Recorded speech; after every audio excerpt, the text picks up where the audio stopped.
Humber is the most carbon-intensive region in the UK.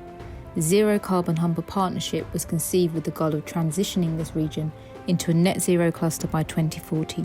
The Zero Carbon Humber project has developed tremendous momentum since receiving a grant award from UKRI's Industrial Decarbonisation Challenge. We're looking to create low carbon industrial clusters by 2030, as well as the world's first net zero carbon industrial cluster by 2040.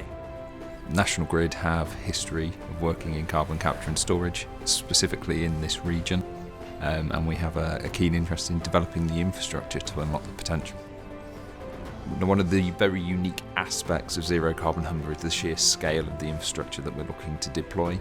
We're talking about a carbon and hydrogen network that will be over 100 kilometres long and capable of carrying in excess of 17 million tonnes of CO2 per annum.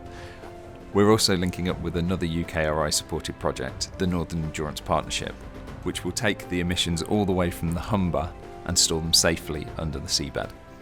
And in parallel to decarbonising the Humber region, the Zero Carbon Humber project will create and protect jobs for a future low carbon industrial sector.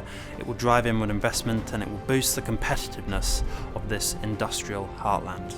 We have a huge network of businesses that we work with, and we're keen to diversify the skill sets and the manufacturing capabilities that we bring on board the Zero Carbon Humber project.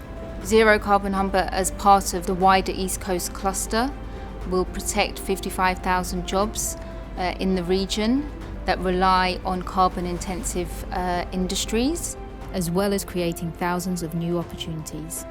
We'll look at identifying the gaps in the supply chain, developing those gaps and creating a real knowledge base that we can use for all of the industrial clusters throughout the UK and not just the Humber region.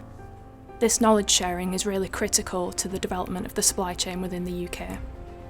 We've established a formal knowledge management charter, having identified knowledge management champions across all of the organisations to ensure that the lessons that we learn as we go through this process can be captured successfully and then applied to future projects. We've got a wide array of decarbonisation technologies here, whether that be hydrogen production, industrial decarbonisation or power decarbonisation. There's some very key lessons that we can learn from that, share them with the other clusters that are within this project, but also hopefully share them more widely, both across the UK and the world.